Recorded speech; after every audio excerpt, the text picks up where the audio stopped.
कि उन्होंने दर्ज करी है, लेकिन उसमें मेडिकल प्रोटेक्शन एक्ट अगर जोड़ दिया जाए तो ठीक रहेगा। और जो 4 लोग हैं उनको खोजा जाए कि वो 4 बाहरी कौन है। इतनी सी बात। अच्छा, मारपीट हुई होगी प्रोडक्ट वगैरह। हाँ,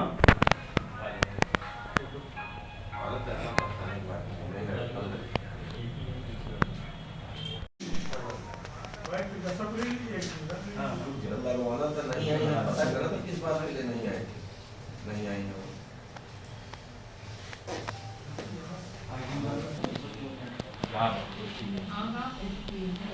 तो डॉक्टर बाइट किसकी होगी? अज्ञात लोगों का नाम वो अगर मिल जाता है, क्योंकि मामला संजीव है, एक सरकारी कर्मचारी है और अपनी जिम्मेदारी से बुरी है, उसके ऊपर ये हमला होता है, तो उसका जरूर एप्लीकेशन में बहुत आपने लूज कर दिया होगा एप्लीकेशन, कभी कभी हो जाता है। तो पुलिस भी क्या करती है कि घटना पे आपका एसोसिएशन क्या कह रहा है, क्या इसमें कार्रवाई होनी चाहिए? मैं प्रांतीय चिकित्सा सेवा संघ शाखा फतेहपुर का मैं अध्यक्ष हूँ। एक्चुअली जो CSC खागा में जो अधीक्षक हैं डॉक्टर राजीव जायसवाल, उनके ऊपर जो संविदा का कर्मचारी जिसने अपने 4 और अन्य साथियों को ले जा करके अंदर से कमरे को बंद करके लात घूंसों से डॉक्टर साहब को मारपीट करी, इस पूरे प्रकरण में पूरा प्रांतीय चिकित्सा सेवा संघ जनपद शाखा फतेहपुर के सारे चिकित्सकों में बहुत ज़्यादा रोष है। और हम लोग उस कर्मचारी को बर्खास्तगी के लिए, कम से कम बर्खास्तगी के लिए हम लोग एकदम कटिबद्ध हैं और उसके लिए लगे हुए हैं। किसी भी स्तर तक हम लोगों को इस बात के लिए जाना पड़े तो हम लोग उसके लिए तैयार हैं। डॉक्टर साहब, चिकित्सीय कर्मचारी जो 24 घंटे जनसेवा देते हैं, इनकी अगर देखा जाए तो इनकी सर्विस बहुत टफ है। अक्सर इस तरह की घटनाएं होती रहती हैं, क्या कर रही समिति आपकी, या क्या कर रहे हैं कर्मचारी? नहीं, अब हम लोग यही है कि जो भी घटनाएं हो रही हैं, अगर उसमें पीड़ित जो अभियुक्त है, जो अपराधी है, उसको अगर समय से सही सज़ा मिले तो शायद लोगों में ये भावना आए कि नहीं, हमको ऐसा नहीं करना चाहिए। जैसे इसी प्रकरण में जब 4 बाहरी लोग आए, उन्होंने उनको डॉक्टर साहब के साथ मारपीट की, तो कम से कम उनको मेडिकल प्रोटेक्शन एक्ट के तहत उनके खिलाफ मुकदमा लिखा जाना चाहिए था, उनको जेल भेजा जाना चाहिए, जबकि पुलिस ने ये बात नहीं करी। ऐसा जरूरी था। तो इसी बात के लिए हम लोग इसी के लिए संघर्ष करेंगे और इसके लिए कितना भी जाना पड़े, प्रशासन में दबाव बनाएंगे, धरना प्रदर्शन या आंदोलन जो करना पड़ेगा, हम लोग उसके लिए तैयार हैं। उच्च अधिकारी प्रशासन अगर इस मामले में हीरा हवाली करता है तो क्या करेगी समिति आपकी? तो हम लोग आगे जाएंगे, हम लोग प्रदर्शन करेंगे, धरना करेंगे, कार्य बहिष्कार करेंगे, इसके लिए प्रसड बनाएंगे। क्या नाम है सर आप? जी, क्या नाम है सर? डॉक्टर सुरेश सचान।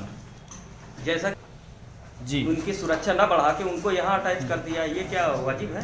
आप हाँ, इससे संतुष्ट है? ये सही नहीं है। अधीक्षक को हटाने से बल्कि जो विरोधी लोग हैं उनके मनोबल और बढ़ गए।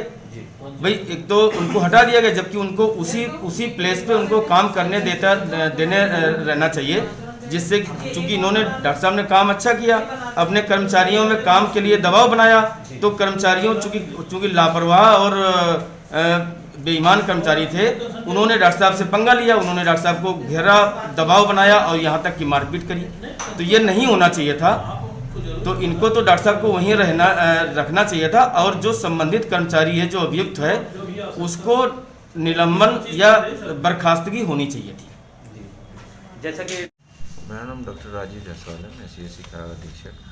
13 तारीख को है सो एक संविदा कर्मचारी जो कि TB विभाग में कार्यरत था, उसका नाम अनुग्रह नारायण सिंह है, और लोकल पोस्टिंग होने के कारण उसके कार्य में त्रुटि पाई गई, जिसका मैंने जांच किया। उसके बाद वो मेरे ऊपर है सो अटैक कर दिया। जब मैंने फर्स्ट टाइम अपने आप को बचा लिया, कुछ लोग भी थे वहाँ पे, उन्होंने छुड़ा लिया। उसके बाद मैं अपने ऑफिस में बैठ कर काम ही कर रहा था CSC खागा पे। 10 मिनट के अंदर सारे फुटेज देखने के बाद आपको पता चलेगा कि सारा षड्यंत्र रच करके वो 4-5 लोगों को बुलाया और मेरे कैबिन में घुस करके अंदर से दरवाज़ा बंद कर दिया, और उसके बाद हमारे ऊपर जानलेवा अटैक कर दिया। अकेला होने के कारण मैं जितना सर्वाइव कर पाया उसमें मुझे अंदरूनी चोट भी लगी है, सर पे भी चोट लगा है। 2 दिन बाद मुझे उल्टी, बुखार और सीवियर हेडेक वगैरह भी हुए हैं। जिसका अभी इलाज जिला अस्पताल से चल रहा है। और उन लोगों ने ये घटना को अंजाम दिया। आज यहाँ पे आप लोग इकट्ठा हुए हैं, क्या आज हमने अपने संघ में ये सारे प्रार्थना पत्र और सारी सूचनाओं को दी है। मेरे अध्यक्ष हैं, उपाध्यक्ष हैं, सब कोई साथ में ही है। और उन लोगों ने आश्वासन दिया है कि इस तरह की अप्रिय घटना को है सो कभी भी बर्दाश्त नहीं किया जिस जाएगा। कर्मचारी ने आपको हमला किया, क्या ये दबंग किस्म का है, क्या स्थानीय रहता है क्या? ये लोकल गुंडागर्दी करता था। और एक्चुअली में मैंने 15 सितंबर 2021 को ज्वाइनिंग करने के बाद बहुत से लोगों को वहाँ पे काम करना पड़ा, जो महीनों से 6 महीने से नहीं आ रहे थे, तनख्वाह उठा रहे थे।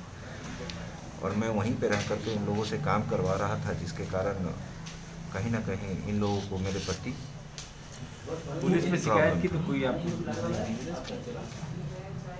पुलिस का जो सहयोग मिलना चाहिए था वो सहयोग मिल नहीं पाया। और उन्होंने है सो एक मेडिकल प्रोटेक्शन एक्ट होता है उसको नहीं लगाया। आचार संहिता का जो उल्लंघन हुआ है वो एक्ट नहीं लगाए हैं। दूसरा कोविड प्रोटोकॉल का है एक्ट, वो भी उन्होंने फॉलो नहीं किया, क्योंकि सब जो भी अज्ञात आए थे, इवन अनुग्रह नारायण सिंह, सब विदाउट मास्क थे, कोई भी कोविड प्रोटोकॉल नहीं था। जैसा कि आप चिकित्सीय क्षेत्र से जुड़े हुए सम्मानित व्यक्ति हैं, आपके साथ भी एक बड़ी शर्मनाक घटना हुई, क्या चाहते हैं ऐसा आप? इस तरह की घटनाएं पहले भी हो चुकी है और शायद